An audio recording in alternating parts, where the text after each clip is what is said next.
या कॉलेजचे डीन जयसिंगराव पाटील साहेब आचार्य, उपस्थित प्राध्यापक वर्ग तसंच दिशा 2025चे सर्व सदस्य ज्यांनी या कार्यक्रमाचं आयोजन केलं आहे आणि माझ्या विद्यार्थी मित्रमैत्रिणी, निवडणुकीच्या पार्श्वभूमीवर आपल्याला माहिती आहे की सगळीकडूनच विनंत्यांचा भडीमार सामान्य माणसांवर होत असतो की आम्हाला मत द्या, आम्हाला मत द्या. कशासाठी मत द्यायचं, कोणाला द्यायचं हे ठरवण्याच्या आधीच गोंधळलेल्या परिस्थितीत अनेक लोक येऊन आपल्याला भेटत राहतात आणि आपण काही ठरवूच शकत नाही असं होतं.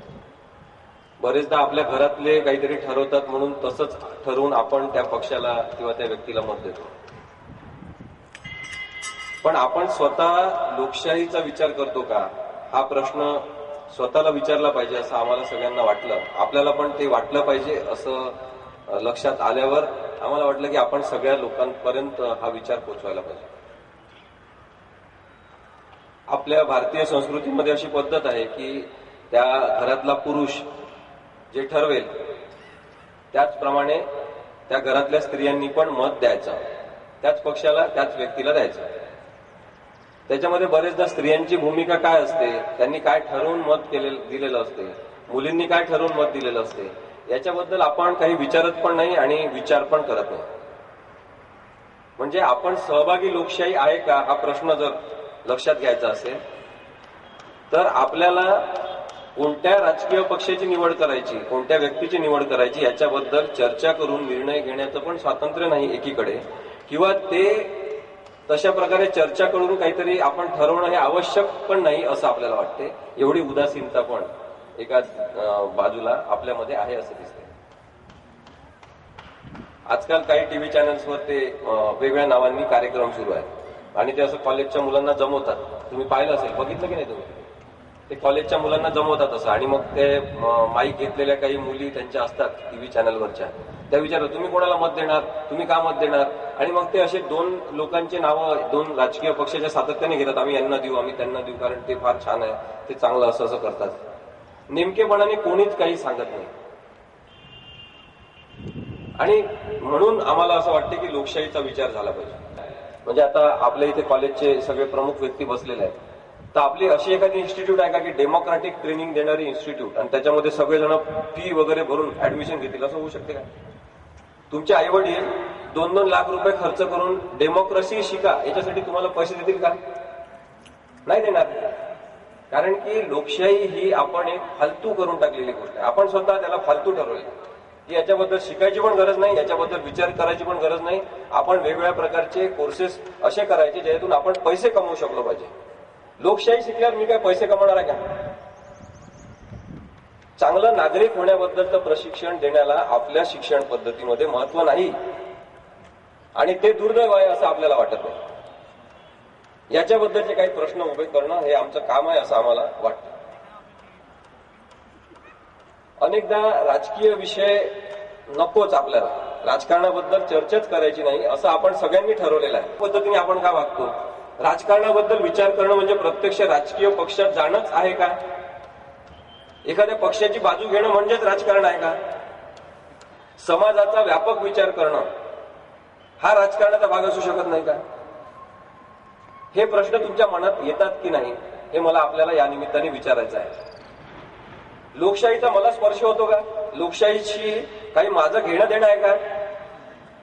मी तुम्हाला एक उदाहरण देतो की जेव्हा एखाद्या राजकीय पक्षाचा माणूस सांगतो की व्हॅलेंटाईन डे साजरे करायचे नाही, इथे चालणार नाही, कोणी ग्रीटिंग कार्ड वगैरे वाटायचे नाही, पाश्चिमात्य पद्धती आमच्या इथं चालणार नाही, असं म्हणतो, तेव्हा लोकशाहीचा प्रश्न आहे का? हा लोकशाहीचा प्रश्न आहे का असं वाटते का आपल्याला? नाही वाटत. आपण तसा विचार पण करत नाही. पण मी जेव्हा घटनेचा अभ्यास करणारा म्हणून किंवा कायद्याच्या क्षेत्रात अभ्यास करणारा म्हणून बघतो तेव्हा माझ्या लक्षात येते, अरे प्रेम व्यक्त करणं म्हणजे अभिव्यक्ती स्वातंत्र्य आहे. माझ्या मनातलं प्रेम व्यक्त करण्याची संधी मला मोकळेपणाने मिळाली पाहिजे, ही खरी लोकशाही आहे. मग लोकशाहीचा संबंध या त्यांच्या घोषणेशी आहे आणि अरेरावीशी आहे, जिथे मला थांबवलं जाते की नाही प्रेम पण व्यक्त करायचं नाही, किंवा आम्ही म्हणू त्याच पद्धतीने प्रेम व्यक्त करायचं. प्रेमाचा एकच दिवस असला पाहिजे असं आवश्यक नाही. व्हॅलेंटाईन डेच्याच दिवशी प्रेम व्यक्त केलं पाहिजे हे आवश्यक नाही. पण काही जणांना जर व्हॅलेंटाईन डेचा दिवस साजरा करायचा असेल तर तो समाजाचे काही नीती नियम पाळून करू दिला पाहिजे. हे स्वातंत्र्य आपल्याला आहे. हा लोकशाहीचा प्रश्न आहे. तिथे राजकारण आपण आणलं नाही तरी चालेल, पण तरी राजकारण का आणलं जाते? कारण की युवकांना एखादी गोष्ट आवडलेली आहे आणि ती साजरी करतात. त्याच्यावर बंधन मी आणू शकतो म्हणजे मी ताकदवान आहे हे दाखवण्याचं जे राजकारण आहे, त्या संदर्भात आपण कधी विचार केला का? तुम्ही विचार केला पाहिजे. मग प्रेम करण्याचं तुम्हाला स्वातंत्र्य आहे हे तुम्ही उभं राहून कुठेतरी सांगितलं पाहिजे की नाही? आपण तेही सांगत नाही आणि आपण राजकारणात त्याच्यामुळे सहभागही घेत नाही, कारण आपण राजकारणाला एका वेगळ्या दृष्टिकोनातून बघतो. ते आपल्या जीवनाशी संबंधित करून बघितल्यावर तुमच्या लक्षात येईल की राजकारणाने जर आपल्या स्वयंपाकघरापर्यंत प्रवेश केलेला असेल, आपल्या घराघरामध्ये प्रवेश केला असेल, तर आपण राजकारणाबद्दल बोलायलाच पाहिजे. तरच आपण एका सज्ञान देशाचे विकसित लोकशाहीचे नागरिक होऊ शकतो.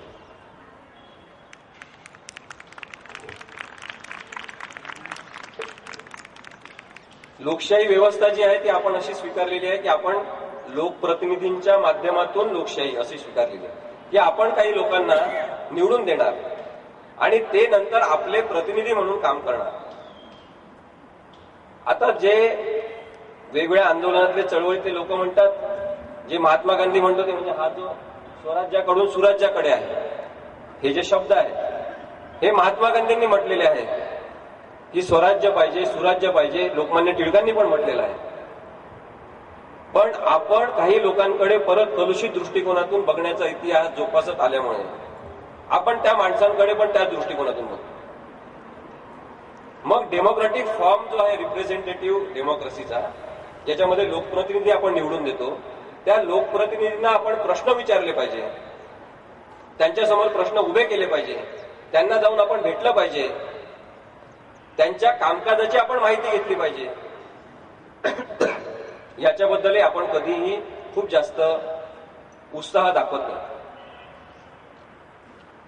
फ्रीडम म्हणजे जर स्वातंत्र्य असेल, फ्रीडम म्हणजे जर मोकळीक असेल, तर लोकशाहीमध्ये आपल्याला भिन्न मत व्यक्त करण्याची मुभा असणं ही पण एक त्या स्वातंत्र्याच्या मोकळीकीची व्याख्या आहे. की एखादं मत, एखाद्या राजकीय पक्षाचं मत किंवा एखादा राजकीय प्रतिनिधी बोलत असलेलं मत मला मान्य नसेल तर मी बोलू शकलो पाहिजे, मी सांगू शकलो पाहिजे की तुम्ही जी बडबड करताय ती मला मान्य नाही. अशा प्रकारे समाजाला भडकवणं आम्हाला चालणार नाही, दिशाभूल करणं आम्हाला चालणार नाही. 5 वर्ष कुठेतरी एसी हॉलमध्ये बसायचं, रूम मध्ये बसायचं, मंत्रालयात बसायचं आणि 5 वर्षांनी आमच्या समोर यायचं, हे आम्हाला चालणार नाही. हे आपण सांगू शकतो की नाही? आपण ती मोकळीक वापरतो.